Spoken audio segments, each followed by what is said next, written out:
그렇게 그 모양이라는 그릇은 하나님이 붙들고 계신 말씀이라는 법칙을 그 근원으로 하고 있는 것이며, 그것이 없으면 그냥 신기루에 불과한 거예요. 그냥 없음이라고 생각하시면 돼요. 그걸 혼돈과 공허라고 이야기합니다.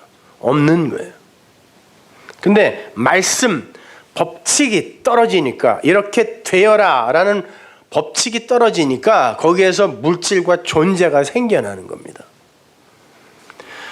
그런데 인간은 그나마 70%가 물이에요. 인간의 몸은. 날 물로 보지 마 하다가 그러지만 그냥 물이에요. 물. 70%가 물이면 물이지 뭐 뭘 물로 보지 마. 물인데. 식물도 70% 이상의 물을 구성 요소로 갖고 있고요. 동물도 마찬가지예요. 근데 지구에도 70%가 물이네요.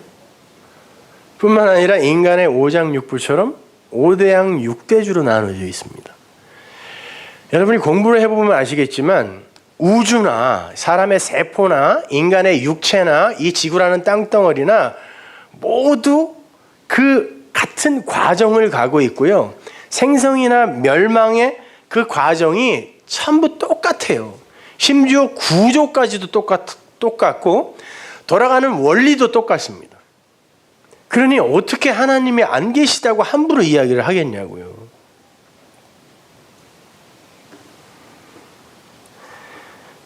성경은요, 그 물을 가리켜서도 말씀이라 그래요. 그렇다면 우리의 욕심뿐 아니라 우리가 살고 있는 이 코스모스의 세상은 말씀이라는 게 빠져버리면 그 즉시 없음이라는 원래의 자리로 돌아가는 거예요. 원자를 원자되게 하는 것도 말씀이고, 인간과 지구의 70%를 차지하고 있는 물도 말씀의 그림자입니다. 그 말씀의 내용은 물론 하나님인 거고요. 그래서 성경은 이 세상에 물이 점점 줄어들어 기근이 올 것이고 결국 물이 없어 멸망할 거다라고 이야기해요. 그리고는 그 기근을 말씀의 기근이다라고 확실하게 짚어줍니다. 그리고 그것이 바로 심판이요 멸망이다 그래요. 자, 세상과 이 육신 그리고 묵시세계의 그 말씀은 같은 과정, 같은 길을 간다 그랬습니다. 그래서 인간의 몸도 늙으면 늙을수록 수분이 빠져나가서 주름살이 생기고 건조해져서 죽는 거고, 지구도 점점 물을 상실하며 사막화되어 가고 있는 거예요.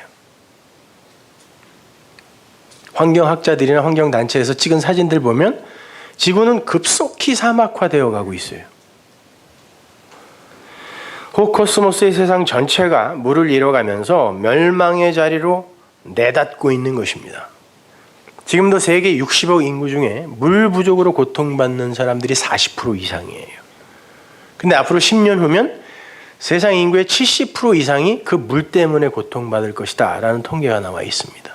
성경대로 되어가고 있는 거예요. 이 세상 산천초목을 비롯한 모든 만물이 전부 그 자리에서 하나님의 말씀을 증거하는 삶을 살고 있는 것입니다. 그대로 될 것입니다. 70%가 물인 이 지구상에 정작 사람이 먹을 물이 2%도 안 된다는 거 아십니까? 70%가 물인 우리 몸에 그 물이 2%만 떨어지면요, 사람들이 갈증을 느끼죠. 그래서 2%라는 음료도 나와 있는데, 근데 이 전체 지구상에 인간이 먹을 수 있는 물이 100% 중에 2%밖에 안 돼요. 한 5%가 민물인데 대부분이 빙하로 얼어 있어요. 그러니까 인간이 이 세상에 있는 물 중에 사용할 수 있는, 자기의 생명에 사용할 수 있는 물은 2%도 안 돼요. 그러면 이 코스모스의 세상은 하나님의 그 말씀, 그것과 퀀텀 인탱글먼트로 연결되어 있다고 했을 때 이 세상에 떨어지는 하나님의 말씀, 어마어마하게 지금 홍수처럼 쏟아지고 있는 하나님의 말씀 중에 진짜 우리가 먹을 수 있는 말씀은 2% 미만이라는 거예요. 나머지는 먹으면 죽습니다. 성경은 정확하게 세상과 그렇게 맞물려 가고 있다니까요.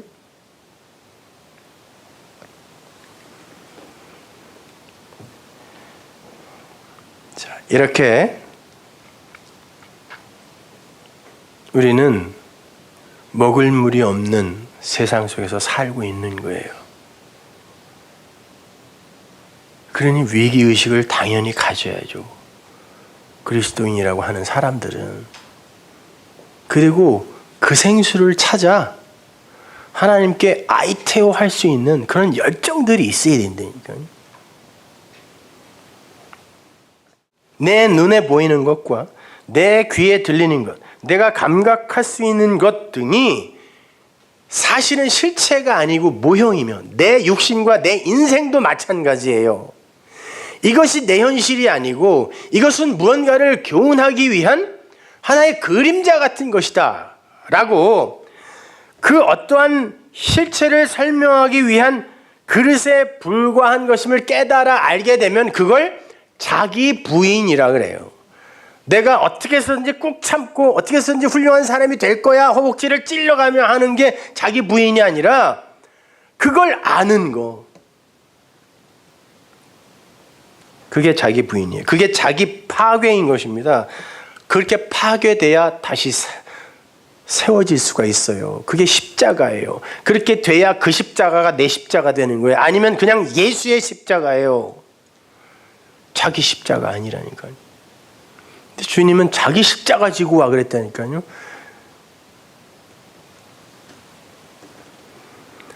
성도의 인생 속에서는 반드시 그렇게 그 물리세계의 파괴가 경험되어야 되는 거고 그것이 옳다는 게 그 안에서 인정이 돼야 돼요.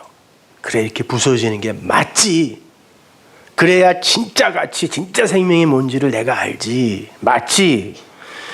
따라서 우리가 바라보고 의존하고 애착을 갖고 있는 이 현상계의 것들이 여러분의 마음으로부터 부정되고 부인되고 말씀의 검에 의해 잘라져 나가고 관계도 마찬가지예요. 그런 것들이 여러분에게 쏟아지는 저주가 아니라 하나님의 은혜의 선물인 것입니다. 그렇게 이 물리세계 속에서의 존재는 객관적으로 존재하는 것 같지만 사실은 그것을 인식하는 사람들의 주관에 의해서 여러 모양으로 존재하는 거예요. 그러므로 우리가 보고 인식하는 것이 전부 실체요 사실이라고 생각하시면 안 된단 말입니다. 내가 본다고 그것이 사실이요 실체가 아니라는 거예요. 우리 주변에도 헛것을 보면서 그것이 실체라고 굳게 믿고 거기에 묶여 평생을 불행하게 사는 사람들이 얼마나 많아요. 근데 정작 내가 그럴 수 있다는 것은 꿈에도 생각 안 한다니까요. 과학도 마찬가지예요. 자연과학이라는 건 과학자의 마음에 그려진 대자연의 모습이에요. 그걸 과학자들이 그려내면 그걸 자연과학이라 그래요. 자연현상과 그걸 과학자들이 그려낸 자연과학은 반드시 일치하지 않아요. 사람을 통해 나온 것이기 때문에 그렇습니다. 그러면 과학도 그 실체가 아닐 수 있는 거네요. 그죠?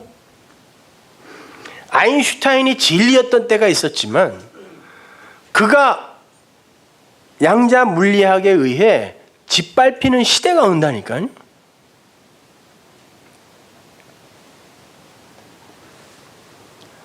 우리가 성경을 이해하는데 아주 중요한 문제예요. 그것이요.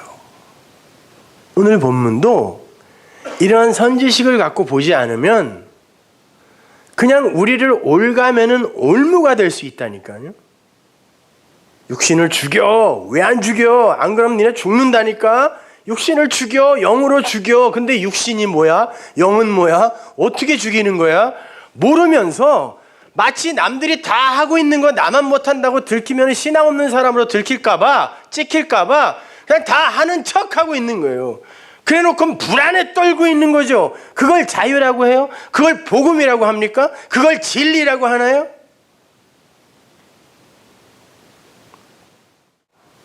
우리는 절대 눈에 보이고 귀에 들리고 내 손에 만져지는 것을 통해서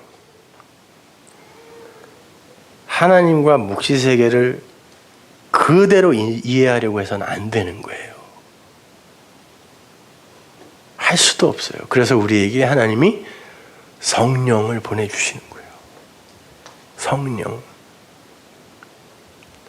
그렇다면 성령을 안 받은 이들이 인식하고 분석하고 이해하는 그 세상은 성령을 받은 이들이 바라보고 이해하고 분석하는 그 세상과는 달라야 되잖아요. 달라야 되잖아요. 근데 성령도 모르고 그 성령과 관계도 없는 다른 종교인들, 다른 이들도 어떻게 우리가 있는 성경을 보고 은혜를 받냐고요. 아니, 세상에 간디는 죽을 때까지 성경을 손에 꼭 쥐고 죽었다는데 힌두교인이 그는 진짜 그 하나님이 아닌 가짜 소를 섬기다 간 사람인데 그럼에도 그 성경을 보고 은혜 받았다니까요. 자기 나름대로 그렇게 보여주면 안 되는 거잖아요. 성경은. 그렇다면 그들이 보고 이해하는 그 내용과 우리가 보는 그 진리의 내용은 반드시 달라야 돼요.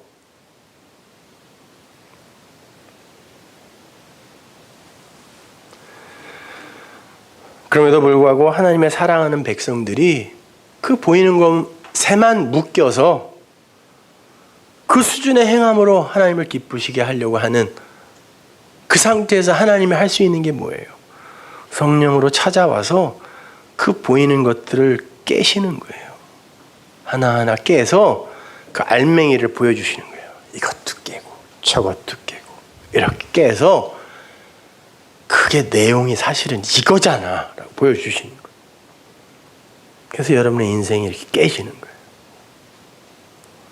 깨져야 맞는 거예요. 그 보이는 현상계가 부수어져야 그 안에 내용으로 담겨있는 진리가 우리 앞에 보이게 되어 있습니다. 그 작업을 진리의 영, 말씀이 하는 거예요. 그러니까 말씀이 떨어지면 가슴이 찢어져야 돼요. 찢어져야 돼요. 그래서 그 말씀을 하는 그 이가 밉게 보여야 돼요. 곧 다시 좋아지겠지만 말을 잘해야지.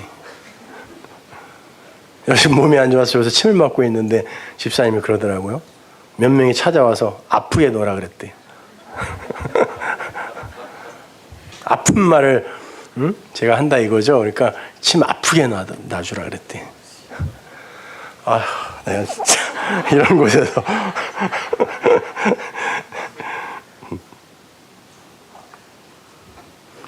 그러니까 육신이 늙어가고 이 지구가 늙어가고 병이 들고 약해지고 추레해지고 그거는 순리인 거예요. 그리고 그게 맞는 거예요.